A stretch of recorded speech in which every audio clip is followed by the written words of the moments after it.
नमस्कार दोस्तों, स्वागत है आपका अपने चैनल स्टडी कल्चर में। और ट्रेंडिंग टॉपिक की सीरीज में हम आज हाल ही में आए संसद में पेश हुए महिला आरक्षण बिल के बारे में जानेंगे और आगामी परीक्षाओं में जो भी इससे प्रश्न बनेंगे उससे रिलेटेड टॉपिक को भी इसमें डिस्कस करेंगे। तो चलिए दोस्तों शुरू करते हैं। तो दोस्तों, महिला आरक्षण बिल जो है 2023 में जो पेश किया गया है संसद के नए संसद में, जो पहला जो सत्र हुआ उसमें, तो उसमें जो प्रावधान किया गया है कि लोकसभा और विधानसभाओं में महिलाओं के लिए 1/3 आरक्षण, 1/3 जो सीटों की है वो आरक्षण प्रदान करने के संबंध में है। मतलब महिलाओं को कम से कम 33% आरक्षण देने के संबंध में है।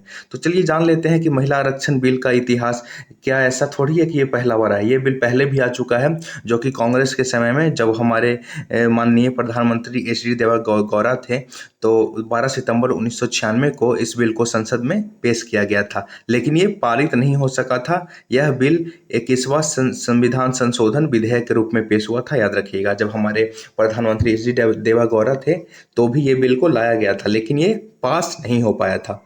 लेकिन बिल में संसद और राज्यों के विधानसभाओं में महिलाओं के लिए 33% आरक्षण का प्रस्ताव था। तो इस बिल में भी क्या था कि 33% यानी कि 1/3 जो था सीट था वो लोकसभा और राज्यसभा के विधानसभाओं में, सांसदों में या विधानमंडलों में जो महिलाओं के लिए सीट आरक्षित करने का प्रावधान था। जो हमारे एच डी देवेगौड़ा के समय में विधेयक लाया गया था उस समय भी यही था।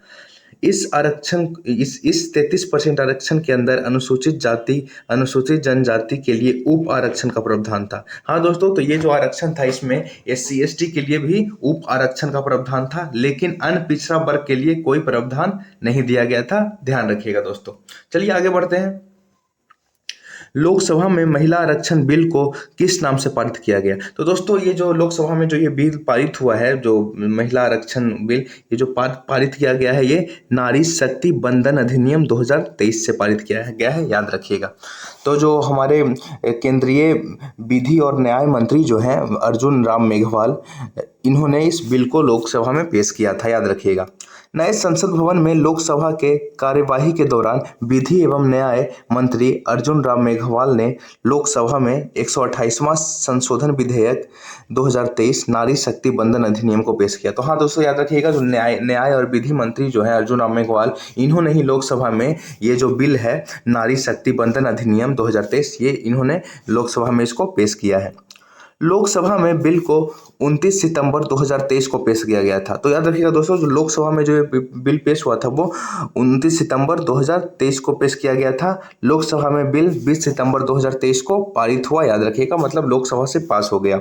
इस बिल के तहत लोकसभा और विधानसभा में महिलाओं को 33% आरक्षण देने का प्रावधान दिया जाएगा, याद रखिएगा। तो ये जो बिल है इसके तहत लोकसभा और विधानसभा में महिलाओं को 33% आरक्षण देने का प्रावधान किया गया दोस्तों। हाँ, याद रखिएगा, राज्यसभा और विधान परिषद में ये आरक्षण नहीं है, याद रखिएगा। ये सिर्फ लोकसभा और विधानसभा में महिलाओं को 33% आरक्षण देने का प्रावधान किया जाएगा इसके तहत। 33% यानी कि लोकसभा में अभी सीट जो है वो 543 सीट है, तो इसका जो 33% हो गया वो कितना हो गया दोस्तों? 181 के लगभग में हो गया। तो महिलाओं को 181 सीटें महिलाओं के लिए आरक्षित की जाएगी। इसी के तहत विधानसभाओं में जितनी सीटें होंगी, मान लीजिए विधानसभा में 100 सीटें हैं, तो उसका 33% यानी कि उसकी 33 सीटें जो होगी महिलाओं के लिए आरक्षित होगी। मतलब जितने सीट हैं विधानसभा में, उसी की सीट का 33% जो होगा महिलाओं के लिए आरक्षित होगी दोस्तों, ये याद रखिएगा। चलिए आगे बढ़ते हैं। यही है हमारे अर्जुन राम मेघवाल, जो कि विधि एवं न्याय मंत्री हैं हमारे देश के। चलिए आगे बढ़ते हैं। चलिए कुछ इंपॉर्टेंट फैक्ट पे जान लेते हैं। संसद नए दोस्तों, ये जो है नए संसद, दो बार लिखा गया है, एक गलत एक सही, तो नए संसद है। नए संसद में पेश होने वाले पहला बिल नारी शक्ति बंधन अधिनियम 2023 है। जो नए संसद में जो सबसे पहला बिल जो पेश किया गया, मतलब जब क्या बोलते हैं उसको, जब सत्र स्टार्ट हुआ तो पहले सत्र में ही जो पहला जो बिल पास होने वाला है इस नए संसद से, नए संसद जो पहला बिल जो लाया गया वो कौन सा बिल था? नारी शक्ति बंधन अधिनियम 2023। तो ये प्रश्न भी बन सकता है दोस्तों कि नए संसद में पहला पेश होने वाला बिल कौन सा है नए संसद में? तो नए संसद में जो पहला बिल पास हुआ है वो है नारी शक्ति बंधन अधिनियम 2023 लाया गया है। चलिए अब नए संसद के बारे में कुछ महत्वपूर्ण फैक्ट को जान लेते हैं। इसका जो उद्घाटन हुआ वो 28 मई 2023 को हुआ हमारे माननीय प्रधानमंत्री नरेंद्र मोदी के द्वारा। इसका जो डिज़ाइन है वो HCP है और HCP डिजाइन पे ये आधारित है और इसका जो निर्माण किया है वो टाटा प्रोजेक्ट लिमिटेड ने किया है और इसके जो मुख्य वास्तुकार हैं वो हमारे बिमल पटेल हैं।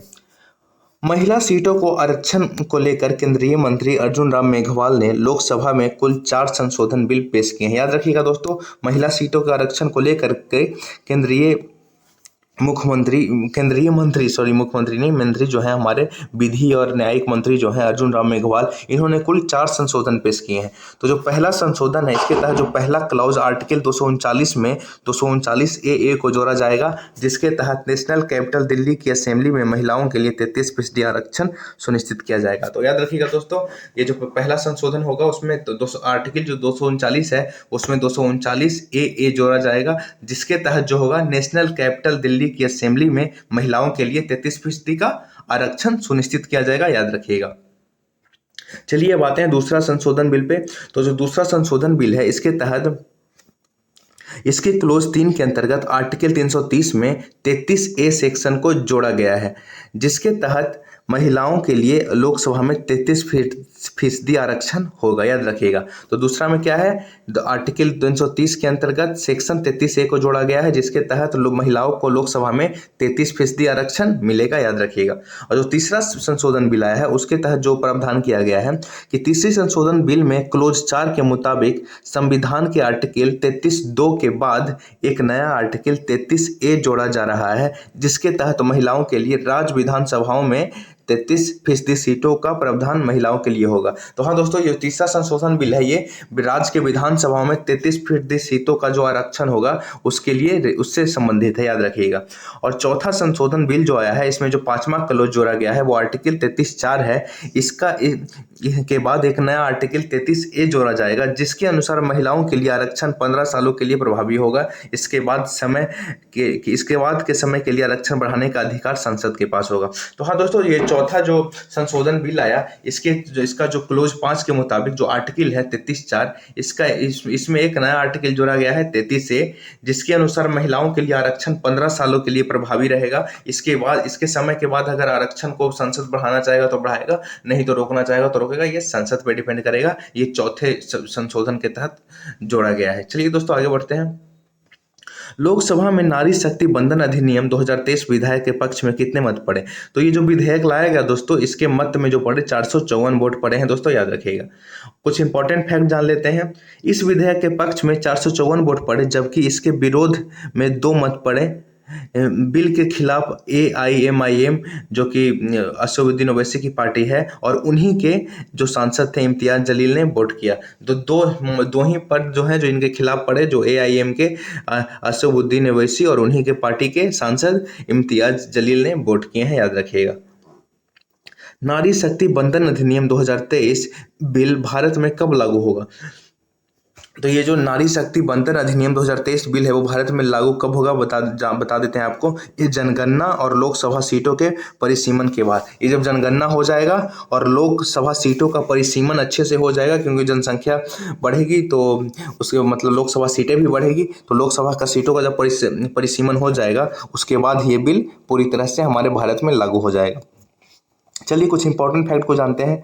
इस बिल को लागू होने में लंबा वक्त लग सकता है। जब जनगणना और लोकसभा सीटों का परिसीमन होगा तब यह कानून लागू होगा, यानी कि 2024 के लोकसभा चुनाव में महिलाओं के लिए यह आरक्षण नहीं होगा। तो याद रखिएगा दोस्तों कि इस बिल को, जैसे कि अभी जनगणना का ये आएगा, पूरा रिपोर्ट आएगा, फिर लोकसभा सीट का परिसीमन होगा, लोकसभा की सीटें बढ़ेगी, तो इससे क्या होगा, तो इसमें लंबा समय लग सकता है। तो जब भी मतलब 2024 का जो आने वाला चुनाव है, इसमें ये जो आरक्षण है लागू नहीं होगा। इसके बाद जितने भी इलेक्शन होंगे उसमें ये लागू होगा। चलिए आगे बढ़ते हैं दोस्तों।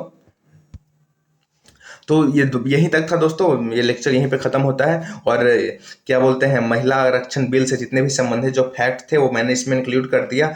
और ये अगर बिल पारित हो जाता है, और पारित होने के बाद जितने भी प्रश्न बनेंगे, जब पारित हो जाएगा, अभी तो नहीं होने वाला है 2024 तक तो होगा, तो इससे रिलेटेड जितने भी प्रश्न बनेंगे फिर से मैं इसका एक लेक्चर बना दूंगा। अभी तक के लिए जितने भी प्रश्न अगर बनेंगे तो इसी लेक्चर से बनेंगे दोस्तों। तो धन्यवाद दोस्तों, मैं वीडियो को यहीं पर रैप अप करता हूँ। और प्लीज़ आपको ये वीडियो अच्छा लगे तो लाइक, सब्सक्राइब सब्सक्राइब और शेयर जरूर करें। और अगर कुछ आपको और जब भी प्रॉब्लम है और भी लेक्चर चाहिए तो आप कमेंट बॉक्स में बोल सकते हैं। साइंस से रिलेटेड या जीके जीएस से रिलेटेड मैं ऐसे भी लेक्चर बना ही रहा हूँ। धन्यवाद दोस्तों।